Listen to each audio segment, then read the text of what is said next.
HP pylori হলো একটি bacterium যা আমাদের শরীরের মধ্যে পরিবেশ করে এবং পরিবেশ করে পেটের মধ্যে সেই বাসা বাঁধে বা পেটের মধ্যে সে থেকে যায়, কিন্তু সেটি সহভোজীর মতো আচরণ করায় কিন্তু পেটের কোনো ক্ষতি করে না। ফলে কিন্তু আস্তে আস্তে পেটের মধ্যে কিন্তু সে বাড়তে থাকে বা বংশ বিস্তার করতে থাকে এবং কিছু কিছু ব্যক্তির ক্ষেত্রে সেটি বেশ কিছু সমস্যা তৈরি করতে পারে, যেমন তৈরি করে থাকে জিআরডি অর্থাৎ গ্যাস্ট্রিও ইসোফেগাস রিফ্লেক্স ডিজিজ।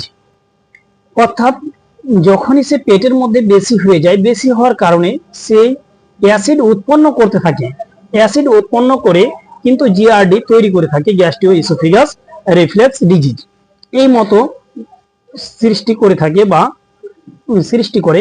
এর ফলে কিন্তু পেটের যে আস্তরণ রয়েছে সেই আস্তরণগুলোকে এরপরে যে পেটের যে আস্তরণ রয়েছে এই আস্তরণগুলোকে কিন্তু ক্ষতি করে এবং ক্ষতি করার ফলে কিন্তু পেটের মধ্যে আলসার তৈরি হয়।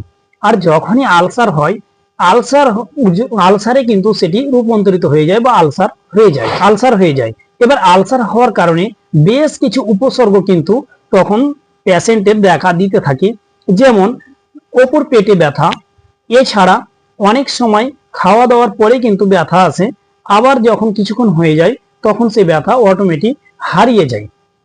এছাড়া অনেকেরই আবার তলপেটে ব্যথা করে, পেট ফেঁপে থাকে, ভালো লাগে না, পেট ফেঁপে থাকে, আবার দীর্ঘক্ষণ যদি খাওয়া দাওয়া না করে তাহলে কিন্তু আবার পেটে ব্যথা শুরু হয়।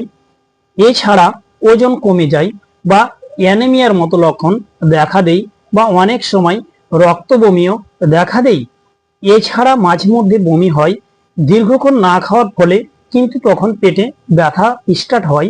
এছাড়া তার বমি বমি লাগে, ওজন কমে যায়, এছাড়া অ্যানিমিয়ার লক্ষণ দেখা দেয় বা যখন সেই মল ত্যাগ করতে যায় তখন রক্ত মিশ্রিত বা কালো ধরনের মল, যখন সে মল ত্যাগ করতে যায় তখন তার কালো রঙের মল ত্যাগ করে কিংবা কালো রঙের মল দেখা দেয়।